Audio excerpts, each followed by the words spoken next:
আসসালামু আলাইকুম কিতা কথা সব আশা করি সব ভালো আছেন সবরে রমজান মুবারক জানাই কারণ আজকে ফার্স্ট রোজা ধরিয়া আজকে বিকাল টাইমে আইয়া আমরা ভারতমালা রোড একটা বনের বরাকবেলিত তো মহাসড়ক একটা তো এই রোড দেখা তাইছি আমরা স্কুটি লইয়া লং জার্নি করি আমরা এখানে ল্যান্ড করছি তো দেখতে পারাই আমরা আশেপাশে দৃশ্যটা খুব মজা লাগে দেখি আমরারও খুব ভালো লাগে আপনারারও আশা রাখি আপনারারও ভালো লাগবো তো কিছু কিছু দেখাই আর আলাদিনে কিছু মাতো পরে আমি কিছু মাত কথা করব। আসসালামু আলাইকুম ওয়া রাহমাতুল্লাহি ওয়া বারাকাতুহু। আপনারা কিটা ওটা আশা করি সব ভালো আছেন আলহামদুলিল্লাহ। আমি বলেছি ফার্স্ট রমজান মুবারক আপনারা সবারে ইফতার করতে সুন্দর সবারে আর কেউ রোজা তাড়িতা না আর বহুত কষ্ট রোজা ধরছি ইনশাআল্লাহ। রোদির মাঝে ও কইলাম একটু ব্লগ বানাইয়া ওই আর সময় কাটিব সময় কাটে না মানু আরি হলে পড়াশোনা করে সময় কাটাও না পড়াশোনা করমু তো করছি ইয়া আসর নামাজ পড়িমু আর মা তোরা বর্তমানে এতে বাতি লগে তো কিউ কি লই আইছে কই মসজিদের টাইম হয়ে গেলে সরি নামাজের যদি টাইম হয়ে যায় তাহলে নামাজ পড়িয়া রওনা দিমু। তো এই রোডটা দেখি আমরা ভীষণ ভালো লাগে কারণ ইটা রোড আমরা আশেপাশে আছে কিন্তু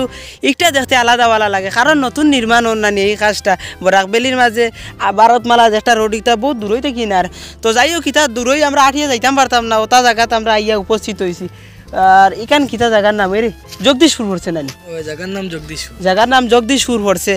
আর ইটার ভিউ আর ব্যাকগ্রাউন্ড এটা আল্লাহ যেন সৃষ্টি করছেন আমরা কিতা শুক্রিয়া আদায় করবো যেন ই আল্লাহর কাছে যেন কিতা শুক্রিয়া আদায় করবো উপরে দিছেন আসমান তলে দিছেন জমিন এর বাদে এর উপরে আমরা কত রং বিরঙ্গর কত কাপড় লাগাই আর কত নানান বেল কি করি আর আমরা করি আর কিন্তু একটা বার শুক্রিয়া আদায় করি আর না আলহামদুলিল্লাহ কইতাম এখানে আমরা মুখে দিবার হয় না। তো যাই হোক কইবা বাসিতে একটা খান থেকে জ্ঞান বাটা লাগাই দের তো আলাউদ্দিন কিছু মাতো অভিনেতা অকল খানো গেলা টানটানোর বিষয় কও জানো ধরি লইছে তারা বলে ফটো মারতা ফটো উটো মাত্রা মারিয়া এটা বুঝা যায় যেমন কি কিতা তাইয়া হাজির হইছে আর কিছু কইতাই নি রোজা মাসের বিষয় আর কিছু কইতাম না লাইলে বলো ক্যান্টি লইতেন ও শেষ করলিতাম আর আস্তে আস্তে বাড়ি তুরানা দিলিতাম দেখো ফেটো আস্তে আস্তে দরিয়া আনলো উদারাইন ফেটো আস্তে আস্তে দরিলার বাদে বাদে বাড়ি গিয়ে দিতাম পারতাম না ওখানে শেষ করি লাইটাটা বাই বাই আসসালামু আলাইকুম আল্লাহ হাফেজ। রাস্তা বাজাইয়ার দেখাইমু আপনারা কোন রাস্তা বাজাইয়া টাটা বাই বাই আল্লাহ হাফিজ।